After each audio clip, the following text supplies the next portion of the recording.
ब्रह्मणि वायुर्मे प्राणेश्वरः प्राणो हृदये हृदयं मयि अहमृते अमृतं ब्रह्मणि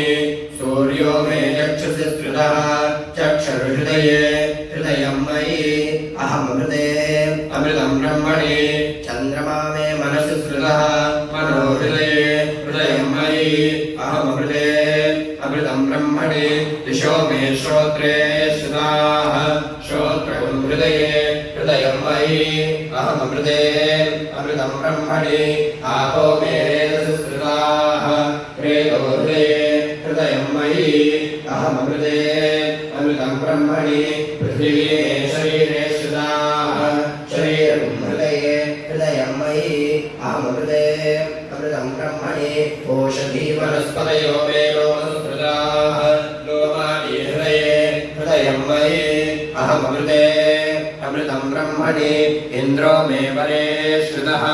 बलं हृदये हृदयं मयि अहमृते अमृतं ब्रह्मणि पर्जन्यो मे मूर्ध्निश्रुतः मूर्धा हृदये हृदयं मयि अहमृते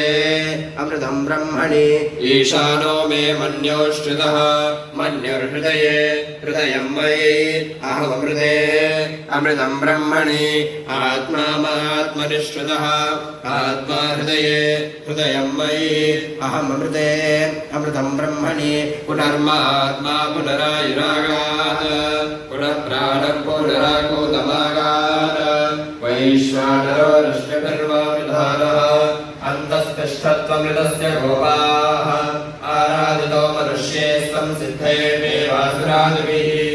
आराधयामि भक्त्या त्वां मां गृहाण महेश्वर भाषमाराभुजङ्गैः कण्ठे कालाकवर्ता गणितशशिखराष्टण्डगोदण्डहस्ताः रक्षारुद्राक्ष्माला प्रकटितभयाशामवामूर्तिभेदाः रुद्रा श्रीरुद्रसूक्तस्मृतिर्वानप्रयक्षं सौख्यं कैलासशिखरे रम्भे शङ्करश्च शिवालये देवता तत्र मोदन्ते तन्मे मनशिवसङ्कल्पमस्तु शुद्धस्फटिकसङ्कासं शुद्धविद्यां प्रदायकं